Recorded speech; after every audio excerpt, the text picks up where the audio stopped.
Hello everyone, कैसे हैं आप सब।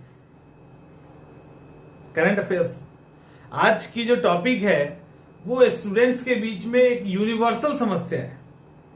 लगभग सभी, बहुत कम ही परसेंटेज है जो बच जाते हैं और लगभग सभी करंट अफेयर्स को लेके परेशान होते हैं।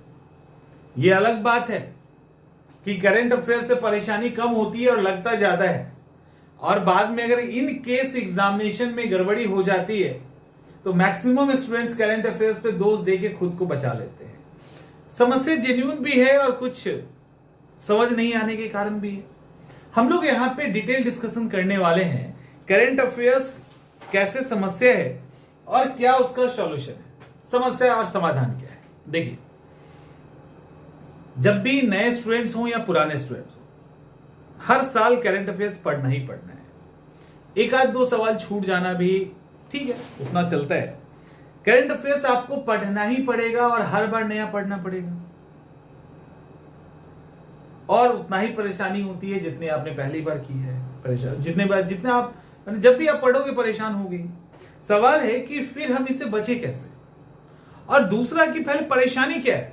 कई बार तो परेशानी ही समझ में नहीं आती, और बस करंट अफेयर्स मतलब अभी जो हमारे पास सबसे ज्यादा इंक्वायरी आ रहा है ना फॉर्म के बाद, वो करंट अफेयर्स को लेकर। कहां से पढ़े, कौन से मैगजीन को पढ़े, कितने मैगजीन को पढ़े, कैसे याद करें, याद नहीं होता है। सारी चीजें हम डिस्कस करने वाले हैं। उसमें जो मेन समस्या है उसको कैटेगराइज अगर करिए, ओवरऑल समय बहुत अधिक लग जाता है। ठीक है, समय का बहुत अधिक लग जाना यानी टू मच टाइम टेकिंग अलग अलग हो गया। तो टाइम टेकिंग बहुत ज्यादा है, समय बहुत अधिक लगता है। दूसरा, याद नहीं रहना, याद ही नहीं रहता। पढ़ लेते हैं, याद ही नहीं रहता। तीसरा, बहुत अधिक पढ़ लेना। पहले एक किताब खत्म किए, फिर दूसरा कर रहे हैं, फिर तीसरा कर रहे हैं, फिर पहला कर रहे हैं, फिर कहीं कुछ और मिल गया वहां कर रहे हैं, फिर वीडियोस देख रहे हैं, एमसीक्यू बना रहे हैं। मतलब क्या नहीं करते हैं करंट अफेयर्स के लिए डेली का। मुझे लगता है कि कुछ ऐसे स्टूडेंट्स हैं, जितना को मैं जानता हूं उनमें से कई सारे तो ऐसे हैं कि 2-2, 3-3 घंटे करंट अफेयर्स पे अपना खर्च करते हैं। उसमें 80% टाइम उनका बर्बाद हो जाता है और परेशानी जस का तस। वो कॉन्फिडेंस ही नहीं आता कि हमने मेरा करंट अफेयर सब तैयार है, अब जो सवाल पूछा जाएगा वो हम बना लेंगे। ठीक है, वो कॉन्फिडेंस नहीं आता है। और रोज 2-3 घंटे पढ़ रहे हो, कोई एमसीक्यू कहीं पे देख के बना रहे हो, कहीं पे आप वीडियोस देख रहे हैं, किताबें पढ़ रहे हैं, जो भी कर रहे हैं 2-3 घंटा, उसके बाद हेडेक जस का तस।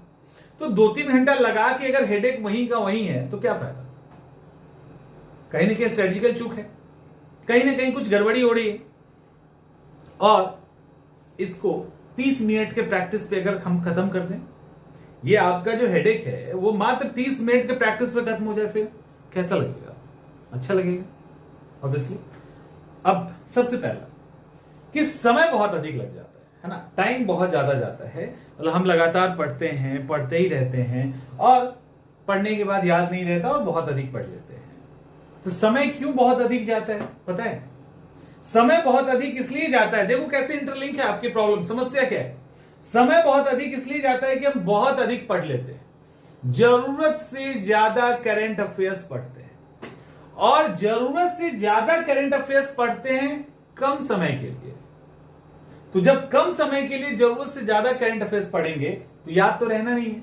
History, geography, polity, economics, science तो है नहीं कि आप 5 साल से पढ़ रहे हो, आप उसको बार बार रिवाइज कर रहे हैं। आपके साथ हर साल करंट अफेयर्स नया आ जाता है, हर एग्जाम में करंट अफेयर्स नया आ जा रहा है, और पूरा का पूरा ग्रंथ पढ़ रहे हो, तो याद कहां से रहेगा?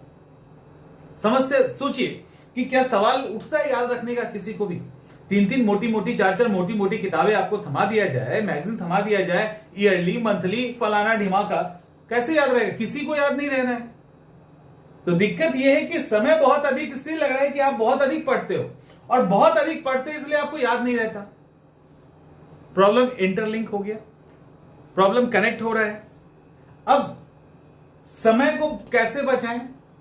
क्योंकि आपको और भी सब्जेक्ट पढ़ने हैं ना, और बेसिकली फेल जो होते हो ना वो अधिकांशतः अदर सब्जेक्ट के कारण होते हैं, करंट अफेयर्स के कारण नहीं होती है। गलतफहमी तो दूर ही कर लीजिए।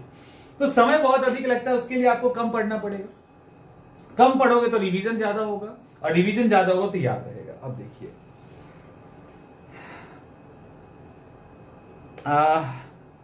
पहले क्वेश्चंस को देखते हैं। कुछ क्वेश्चंस एग्जांपल के फॉर्म में आपके सामने आ रहा है, उसको देखते हैं। देखो, मैं ये सिर्फ और सिर्फ इस वीडियो बनाने का मकसद है कि आप नए स्टूडेंट हैं या पुराने स्टूडेंट हैं, करंट अफेयर्स को सही तरीके से पढ़ना नहीं जानेंगे तो बहुत तकलीफ है आप लोगों को और बहुत दिक्कत होगी, इसमें कोई भी डाउट नहीं है, और कभी कॉन्फिडेंस नहीं आना है। देखिए कैसे। पहला सवाल, भारत में अंबेडकर की सबसे ऊंची प्रतिमा, सबसे ऊंचा स्टेचू का अनावरण किस राज्य में किया गया? बिहार, तेलंगाना, गुजरात, आंध्र प्रदेश। बस एक बार रिलेट करो अपनी समस्या को। भारत में अंबेडकर की सबसे ऊंची प्रतिमा का अनावरण किस राज्य में किया गया? बिहार, तेलंगाना, गुजरात, आंध्र प्रदेश। पहला सवाल। दूसरा सवाल, भारत की पहली हाइड्रोजन ट्रेन का नाम क्या रखा गया है? वंदे भारत, वंदे मेट्रो, वंदे ट्रेन, वंदे रेल। दूसरा सवाल। एक और सवाल लेते हैं। तीसरा सवाल, भारत में ग्रीन सोलर पैनल फैक्ट्री की स्थापना कहां की जा रही है? उत्तराखंड, तेलंगाना, गुजरात, अरुणाचल प्रदेश। 3 सवाल है ना, इन 3 सवाल, बस 3 ही सवाल है आपके पास। अगर इसको ठीक से पढ़िए किसी भी किताब में तो हार्डली 2-2 मिनट में आप पढ़ के निकल जाओगे, हार्डली 2-2 मिनट लगेगा। लेकिन क्या हो गया है, सबसे पहले करंट अफेयर्स को हमने क्या मान लिया है हमें समझ नहीं आता। मतलब करंट अफेयर्स को जीके बनाने की जरूरत क्यों आन पड़ी? ठीक है, क्यों आन पड़ी आपको समझना पड़ेगा। और मैं जीके क्यों कह रहा हूं पता है? अब देखो, अधिकांश जगह जहां भी आप करंट अफेयर्स देखते हैं, सुनते हैं या पढ़ते हैं, वहां पे करंट अफेयर्स कम और जनरल स्टडीज ज्यादा बना दिया गया है। जैसे एक सब फिर से वही सवाल। अब देखो, भारत में अंबेडकर की सबसे ऊंची प्रतिमा का अनावरण किस राज्य में किया गया? बिहार, तेलंगाना, गुजरात, आंध्र प्रदेश। आंसर बता देते हैं, तेलंगाना होगा। अब जब आप इसको पढ़ेंगे या आपको कोई पढ़ा रहा होगा तो अब क्या होगा, इसके अंदर से सब पार्ट निकलेगा। पहला पार्ट अंबेडकर। अंबेडकर का याद है कौन सा हिस्ट्री, मॉडर्न हिस्ट्री में ऑर्गेनाइजेशन बनाया गया था? अच्छा, फलाना ऑर्गेनाइजेशन बनाया गया था। अंबेडकर ने किस धर्म को ऑप्ट किया था? अच्छा, इस धर्म को ऑप्ट किया था। हो गया। अब इस अंबेडकर से रिलेटेड कहां जन्म हुआ था? और भी जितने भी मॉडर्न हिस्ट्री के सवाल है यहां पे आपसे पूछ लिया जाएगा या आपको बता दिया जाएगा, आप बड़े खुश। अच्छा, अंबेडकर वाला भी रिवाइज हो गया। उसके बाद देखिए, सबसे ऊंची प्रतिमा अंबेडकर की किसकी लगी? अंबेडकर की। अच्छा, वल्लभ भाई पटेल की कहां लगी? महात्मा गांधी की कहां लगी? वर्ल्ड की सबसे ऊंची प्रतिमा कौन है? ये है, वो है टाइप के फिर से क्वेश्चन निकल के आ गए। फिर बिहार। अब मान लो तेलंगाना आंसर हो गया। अच्छा, तेलंगाना की राजधानी कहां है? तेलंगाना के मुख्यमंत्री कौन है? तेलंगाना की बाउंड्री किस किस के साथ लगती है? फिर बिहार। ठीक है, फिर बिहार। अच्छा, बिहार का ही बता दो लगे हाथ। बिहार में भी करंट वाला क्या हुआ था? ये हुआ था। फिर गुजरात, फिर आंध्र प्रदेश। पता चला इस फैक्ट को पढ़ते पढ़ते जो ओरिजिनल कंटेंट है वो तो भूल ही गए हैं और बाकी सब कुछ भी याद नहीं है। कुल मिला के गोबर बन गया। हम अंबेडकर को मॉडर्न हिस्ट्री में पढ़ लेंगे ना, समझ तुम आपको करना ही है काम। हम मॉडर्न हिस्ट्री में अंबेडकर को पढ़ेंगे कि उन्होंने फेडरेशन बनाया कि यूनियन बनाया। ठीक है, हम वहां देखेंगे कि वो बुद्धिज्म को ऑप्ट किए कि वो ईसाई बने। वो मॉडर्न हिस्ट्री का पार्ट है, उसको करंट में क्यों मर्ज करना है पहले। उसके बाद अब सवाल जब पूछ दिया गया तो सबसे बड़ा स्टेचू अब 10-15 बन चुका है, वर्ल्ड में कुछ और है, हम इसको क्यों पढ़े? अभी ऐसे करंट अफेयर्स के सवाल नहीं पूछे जाते और ऐसे नहीं आता। एटलीस्ट आप जिस एग्जाम के प्रिपरेशन कर रहे हो ना, बीपीएससी और इन सब की, वहां पे तो बिल्कुल एसएससी, रेलवे, इन सब में बिल्कुल ही नहीं आता। अब बिहार की राजधानी, तेलंगाना की राजधानी, गुजरात की राजधानी, वहां का चीफ मिनिस्टर, वहां का गवर्नर, वहां का जो बाउंड्री है, वो जीके का सवाल है, ज्योग्राफी का सवाल है, नॉर्मल जीके का सवाल है। वहां पे उसको डील कीजिए ना, उसको यहां मर्ज करके टाइम क्यों बर्बाद करें? जो बेसिक कॉन्सेप्ट है वही भूल जाएंगे आप, बेसिक फैक्ट आप भूल जाओगे। समझ में आ रहा है? ये दिक्कत है। दूसरा देखिए, भारत में पहली हाइड्रोजन ट्रेन का नाम क्या रखा गया? अब जैसे ही हाइड्रोजन ट्रेन आएगा ना, वंदे मेट्रो आंसर होगा। हेरिटेज साइट पे चलाया जाएगा, जो ट्रैक है उस पर चलाया जाएगा। अब वंदे भारत कब बना? कितने वंदे भारत चले हैं? अभी लेटेस्ट में वंदे भारत कौन सा वो किया गया? अच्छा, हाइड्रोजन ट्रेन, तो हाइड्रोजन का फ्यूल क्या इसके अंदर यूज होगा? ठीक है, अब इसके अलावा ये कहां बन रहा है? मतलब बहुत सारे क्वेश्चंस जो इससे रिलेटेड सवाल हो तो ठीक है, अभी कहां बन रहा है तो वो सब ठीक है, लेकिन अब हाइड्रोजन के साइंस वाला कॉन्सेप्ट उठा के यहां बात करने का मतलब नहीं है ना। इन सब चीजों से बचिए। ठीक है, इनसे बचिए, पहले इनसे बचिए। अब इसको मैं और समझाऊंगा आपको। भारत में ग्रीन सोलर पैनल फैक्ट्री की स्थापना कहां की जाए? उत्तराखंड, तेलंगाना, गुजरात, अरुणाचल प्रदेश। चलो उत्तराखंड। अब सोलर पैनल क्या होता है, ग्रीन सोलर पैनल क्या होता है, कौन सी कंपनी स्थापित कर, अच्छा ये कंपनी स्थापित कर रही है, ओके, इसने अभी लेटेस्ट में क्या किया, समझ में आ रहा है? और भारत की अब सोलर एनर्जी कितनी है, भारत में रीन्यूएबल एनर्जी का कितना स्ट्रेंथ है, किस रीन्यूएबल एनर्जी में भारत कितना है, इसके अलावा वर्ल्ड में रीन्यूएबल एनर्जी में भारत की पोजीशन क्या है। अब ऐसे करके फलाने ढिमाके कई सवाल जुड़ जाएंगे और पता चलेगा ये भी तैयार नहीं हुआ और वो भी तैयार नहीं हुआ।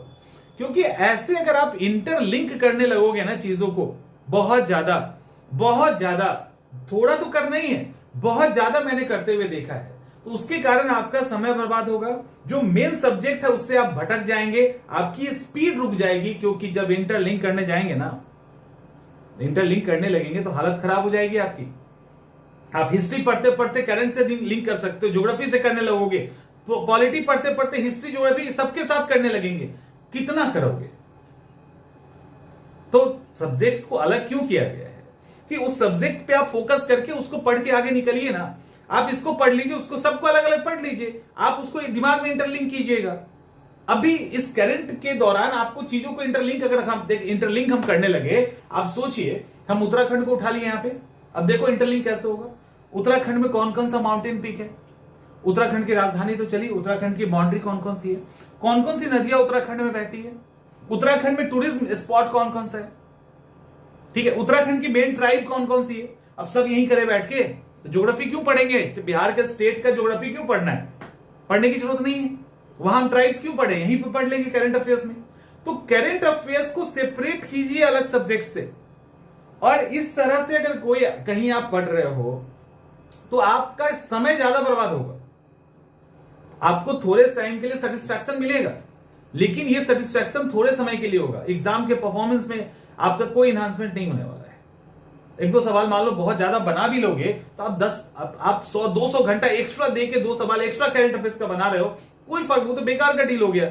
उससे कम टाइम देके किसी और सब्जेक्ट में आप 5 सवाल एक्स्ट्रा खींच सकते हैं, तो इतना क्यों यहां करना। तो पहला कि करंट अफेयर्स को करंट अफेयर्स रहने दीजिए, समझ में आ रहा है, करंट अफेयर्स को करंट अफेयर्स रहने दीजिए। आप पढ़िए, कैसे पढ़िएगा, भारत में ग्रीन सोलर पैनल कौन, कहां फैक्ट्री कहां लगाई जा रही है, उत्तराखंड में, कौन लगा रहा है, ल्यूमिनस लगा रहा है, और इसके अलावा और क्या, तो कितने एकड़ में लग रहा है, किस डिस्ट्रिक्ट में लग रहा है, उसको पढ़ के निकल जाएंगे। इसके अलावा पहली ग्रीन हाइड्रोजन ट्रेन का नाम क्या है, वंदे मेट्रो, कहां बन रहा है, किस ट्रैक में पहली बार चलेगा, कितना वंदे भारत चलाने का टारगेट है, खत्म हो गया करंट अफेयर्स। इतना ही पे करंट अफेयर्स आपके खत्म है। अब आगे मूव कर जाइए, या रेलवे मिनिस्टर का नाम याद रखने तो रख लीजिए। भारत में अंबेडकर की सबसे ऊंची प्रतिमा कहां बन रही है, तेलंगाना में, तेलंगाना में कहां बन रही है, उस स्टेचू की लंबाई कितनी है, ठीक है, कोई इनॉग्रेशन किया है या कब तक बनना है, कुछ भी, किस मेटल का बन रहा है, उससे रिलेटेड फैक्ट्स याद कीजिए, क्वेश्चन को छोड़ के आगे बढ़ जाइए। उसके बाद क्वेश्चन छोड़ के आगे बढ़ जाइए। तेलंगाना की राजधानी और गुजरात की राजधानी नहीं करना है, यहां पे वहां के चीफ मिनिस्टर और राज्यपाल नहीं करना है, इसको करना है तो अलग से कर लो ना, लिस्ट है वहां पे करंट अफेयर्स के, सब किताबों में रहता है। तो एक तो पहला, इससे बचिए, ये सबसे ज्यादा आपको डैमेज कर रहा है और आपको पता नहीं चल रहा है, सबसे ज्यादा नुकसान कर रहा है और आपको पता नहीं चल रहा है, ठीक है। तो पहला आपको इससे बचना है। तो इससे जैसे ही आप बचेंगे तो आपका क्या होगा, बहुत अधिक समय लगना रुक जाएगा, आप बहुत जल्दी करंट अफेयर्स को रिवाइज कर लेंगे, बहुत अधिक पढ़ने वाला तनाव खत्म हो जाएगा। जो करंट अफेयर्स है उससे रिलेटेड जो कंटेंट है उसको आपने पढ़ा और आगे निकल गए, रिवीजन करना आसान हो जाएगा, याद रखना आसान होगा। लेकिन सिर्फ इतने से बात बनेगी नहीं, क्योंकि दूसरी समस्या भी उतनी ही गंभीर है। दूसरी समस्या इसलिए गंभीर है क्योंकि आपको मैंने कई बार बोला है कि आप लिस्टिंग कीजिए, आपने कौन से टॉपिक को पढ़ा है। देखिए सॉरी, लिस्टिंग कीजिए आपने कौन से टॉपिक को पढ़ा, ये बहुत अहम है। होता क्या है कि मान लो हमने दृष्टि का किताब ले लिया, हमने कोई एटेरिया ले लिया, हमने पीडी ले ली, क्रॉनिकल ले लिया, अलग अलग इंस्टीट्यूट के मैगजीन्स आते हैं या अलग अलग जगह के, सब अच्छे होते हैं, कोई खराब नहीं होता है, स्पीडी है, बड़े अलग अलग है। अब क्या है कि किसी में कुछ कंटेंट मिस हो सकता है, परीक्षा मंथन है, किसी में कुछ कंटेंट मिस हो सकता है। करंट अफेयर्स में आपको एक या दो पे रिलाय पूरी तरह नहीं करना चाहिए। मेरे हिसाब से दो तो आपके पास मैगजीन होना ही चाहिए, जिसका भी आप लो। इसमें कोई फर्क नहीं पड़ता आप किसका ले रहे हो, जिसका भी ले रहे हो दो मैगजीन आपके पास कम से कम होनी चाहिए। और अधिक से अधिक तीन लेटेस्ट अपडेट के साथ तीन मैगजीन आपके पास होना चाहिए, दो तो होना ही चाहिए। तो तीन या दो जो भी रख लिया आपने, उसको अब रख लो आप। उस तीन या दो मैगजीन में आपको एक मैगजीन को बेस बनाना है। ध्यान से सुनिए, बेस बनाना है, क्योंकि होता क्या है, आप सारे मैगजीन को फिर एक बार पढ़ लिया, फिर दूसरा को पढ़ रहे हैं, फिर तीसरे को पढ़ रहे हैं, फिर अब पता ही नहीं चल रहा है कहां पे क्या पढ़े। अच्छा ये चैप्टर कहीं पढ़े हो, लगता है पढ़ा है, अब पता ही नहीं लगता है, फिर पता ही नहीं लगता है, ठीक है, लगता हुआ चल रहा है। इसके लिए आपको क्या करना है, इस तरह का कोई भी रजिस्टर रखिए, कोई भी रजिस्टर रखिए। ये क्लासमेट का कोई ऐड नहीं है, मतलब आप जिसका भी रखना चाहें आप रख सकते हैं, थोड़ा अच्छा रखिएगा तो ज्यादा बेहतर है। और कीजिए क्या, इस तरह से पेज निकालिए, इसके अंदर बहुत सारा लिखा हुआ इसलिए ढूंढ के निकालना पड़ा है। और इसके अंदर आप क्या करो, जैसे नेशनल करंट अफेयर्स लिखिए, और नेशनल लिखा ना, अब इसके अंदर नेशनल के लिस्ट आप लिखना शुरू कीजिए, इंटरनेशनल का लिखिए, पर्सनालिटी लिखिए जो डेड हो गए हैं, जो जिंदा है, पुरस्कार लिखिए, जो भी सैन्य अभ्यास है वो। कि लिखना क्या है, क्या पूरा करंट अफेयर्स लिखना है? नहीं, सिर्फ आपको टॉपिक लिखना है। और ये वो तरीका है, इसको मैंने पहले भी ऑलरेडी बता रखा है, और जिसने इस तरीके को ऑप्ट किया है, आज मतलब करंट अफेयर्स का तो खत्म कहानी। करंट अफेयर्स का डर क्या होता है ना, ये गारंटी के साथ, डंके की चोट पर, ये इतना इफेक्टिव फॉर्मूला है ना। और मैं इसका और भी यूजेस आपको बताऊंगा। पहला, अब यहां पे आप क्या लिखोगे, क्या लिखेंगे, बड़े साफ लेटर में लिखिएगा, जो आपका अच्छा हैंडराइटिंग है। अब आप लिखेंगे ग्रीन सोलर पैनल फैक्ट्री की स्थापना, बस इतना ही लिखना है। कहां, क्या, कैसे, करंट अफेयर्स आप नहीं लिख रहे हो, आप सिर्फ उसके ऊपर का हेडिंग लिखना है, आप सिर्फ हेडिंग लिख रहे हैं। आंध्र प्रदेश की नई राजधानी, भारत का पहला हाइड्रोजन से चलने वाला ट्रेन, भारत की पहली हाइड्रोजन से चलने वाली ट्रक या ट्रेन, जम्मू और कश्मीर में लिथियम का भंडार मिला, भारत का पहला रीडिंग लाउंज, भारत का सबसे बड़ा प्राकृतिक मेहराब। अब इस तरह के जितने भी कंटेंट जिस कैटेगरी में आते हो, वो साइंस एंड टेक में आ रहा है, वो इंटरनेशनल रिलेशन में आ रहा है, इकोनॉमी में आ रहा है, एनवायरमेंट के अंदर आ रहा है, नेशनल आ रहा है, पर्सनालिटी आ रहा है, स्पोर्ट्स आ रहा है, जो भी जहां प्राइज में आ रहा है उसकी कैटेगरी बना लीजिए, हर पेज पे अलग अलग, और वहां पे टॉपिक लिखना शुरू कीजिए। एक किताब को आपको बेस बना के पूरा पढ़ना है, 1 to लास्ट तक। और उसके अंदर आप जो भी पढ़ रहे हो ना, उस कैटेगरी के अंदर बस आपको ये डालते जाना है। ये पता है, ये इतना इफेक्टिव है ना, आपके कॉन्फिडेंस लेवल को ये कहां लेके जाएगा, ये आपको अंदाजा भी नहीं है, आप सोच भी नहीं सकते हो ये कहां लेके जा सकता है, ठीक है। और विद इन 20 डेज, तो 20 दिन काफी है। 20 दिन के बाद आपको लगेगा करंट अफेयर्स बचा भी है क्या, कुछ मतलब करंट अफेयर्स बचा भी है, ढूंढोगे आप, कुछ है भाई, दिखाओ कोई किताब में बच गया है, तो कुछ बचना ही नहीं है। तो आपको इस तरह से हेडिंग लिखना है, एक किताब को बेस बनाना है। अब जब दूसरे किताब को आप खोलोगे ना, तो आपका सबसे पहला काम पता है क्या है? सबसे पहला काम आपका है कि जो जो टॉपिक इस किताब में है, पहले उसको टिक कर लीजिए। उसमें अगर दिया हुआ है तो टिक करते चले जाइए। जैसे ही टिक करेंगे तो आपको पता चलेगा हार्डली 10 से 12 पेज बच रहा है, क्योंकि कुछ ही करंट अफेयर्स एक्स्ट्रा होगा ना, बाकी तो सब मिलेंगे ही, वही एक्स्ट्रा वहां दिख रहा है। अब इन केस हो सकता है कि कोई पर्टिकुलर टॉपिक जब आप टिक कर रहे हो, अब बेहतर यह है कि आप किताब से मिला के टिक कीजिए। जो पहले वाला जिसको बेस बनाया है ना, उससे दूसरे मैगजीन को टिक मिलाइए। हो सकता है कोई टॉपिक का कोई पर्टिकुलर कंटेंट दूसरे मैगजीन में थोड़ा ज्यादा हो, पहले में कम हो, तो वहां से उसको उस पर्टिकुलर लाइन से कम होंगे ना, या एक दो फैक्ट कम होगा, उस फैक्ट को उठा के उसी के पास में कहीं लिख लीजिए। पेज कम है तो एक्स्ट्रा पेज ऐड कर दीजिए और वहीं पे उसको चिपका दीजिए पहले वाले में, और इस तरह से टॉपिक टिक करते चले जाइए, ठीक है, टॉपिक टिक करते चले जाइए। अब जब लास्ट में देखेंगे ना, तो उसमें हार्डली 8-10 पेज ऐसे होंगे जिसको आपने पहले से नहीं पढ़ रखा है, क्योंकि पहले पता ही नहीं होता, ये लिस्ट आपको बताएगा। अब जब दूसरा पढ़ लोगे ना, जब तीसरे में जाओगे, तब भी वहां 2-4-10 पेज ऐसे मिल जाएंगे आपको, कि वो दोनों में नहीं होगा, और उसके अंदर भी कुछ ऐसे कंटेंट हो सकते हैं जो पहले वाले में ना हो या कम हो, तो वहां से भी कुछ नया मिलता है तो ऐड कर दीजिए। तो पहला वाला आपका क्या हो गया, बेसिक हो गया। और ये जो किताब, यह जो नोट आप कर रहे हो ना, इस नोट के बगल में आप मैगजीन का नाम और उसका पेज नंबर लिखते चले जाएंगे। इसकी जो लिस्ट तैयार करेंगे ना, उसमें उस मैगजीन का नाम और पेज नंबर लिखते चले जाएंगे। और असली काम तो इसका अब है। आप एक बार सोचिए कि आपने ग्रीन सोलर पैनल फैक्ट्री की स्थापना कहां हो रही है। अभी मैं उत्तराखंड बता रहा हूं, मुझको करंट से कोई मतलब नहीं है ना, हम सिर्फ आपको पढ़ाने के लिए करंट अफेयर्स पढ़ते हैं, उसके अलावा हमें एग्जाम तो देना नहीं है। तब सोचिए कि हमको एक बार में याद हो गया उत्तराखंड, आंध्र प्रदेश की नई राजधानी विशाखापट्टनम याद हो गया, भारत की पहली हाइड्रोजन से चलने वाली ट्रक, तो एक बार में हमको याद हो गया। और आप इसको जब वो पहली वाली किताब से पढ़ रहे होंगे तो आपको याद नहीं होगा। सोचो एक बार, याद होगा कि नहीं होगा। अब एक या दो बार होता क्या है ना कि एक या दो बार पढ़ लेंगे ना, उसके बाद आपको किताब ही नहीं पढ़ना पड़ेगा। लिटरली ये एकदम फैक्ट है, आपको किताब ही नहीं पढ़ना पड़ेगा, आप इसको सिर्फ पढ़ते चले जाना। सिर्फ ये जो आपने चार्ट बनाया है ना, इसको आप देखते चले जाएंगे और आपका दिमाग एक्सरसाइज करता चला जाएगा। इंटायर करंट अफेयर्स 2-2 घंटे में आप रिवाइज करोगे इसकी मदद से। और मान लो इसको पढ़ते पढ़ते पढ़ते अटक गए आप। अच्छा, जम्मू कश्मीर में लिथियम का भंडार मिला है। हाँ, लिथियम का तो भंडार मिला है, बट जिला याद नहीं आ रहा। जिला वैसे रियासी है, अब देखो पढ़ते हुए याद है क्या ना, जिला रियासी है। अब आपको याद है कि अच्छा कितना मिला है, नहीं याद आ रहा। अब मान लो हमको भी अभी नहीं याद आ रहा कितना मिला है, अब नहीं याद आ रहा तो हम एक बार किताब पलट के देख लेंगे। हमें बस उतना ही देखना है, बाकी तो दिमाग ने काम कर दिया। अब इस पे जो काम आपने ये कर दिया, तो अब आपके हाथ में कोई भी करंट अफेयर्स की किताब, मैगजीन कुछ भी दे देना, आप जैसे पढ़ोगे ना आपको याद आ जाएगी कि नहीं हमने यहां पे नोट कर रखा है, ये हम ऑलरेडी पढ़ चुके हैं, हटाओ इसको, कुछ नया पढ़ेंगे, हटाओ इसको, ये भी पढ़ चुके हैं। और इस पे आप बार बार जो नाम को रिवाइज करेंगे ना, दिमाग एक्सरसाइज करेगा, उसको कैच कर लेगा और आपको आराम से वो चीज याद हो जाएगी। आप सोचिए कि एक मैगजीन को आपने पढ़ा मात्र, अब आप दूसरे मैगजीन को पढ़ते हैं, लेकिन आपने ये लिस्टिंग कर लिया, तो आपकी इस लिस्ट करने के कारण क्या हुआ? इसके कारण ये हुआ कि आप दूसरे मैगजीन का 10 ही पेज पढ़ रहे हो, तीसरे मैगजीन का 10 ही पेज पढ़ रहे हैं, और जो 10 पेज है उसको आपने यहां पे नोट कर लिया कि ये एक्स्ट्रा कंटेंट वहां से हमने लिया है।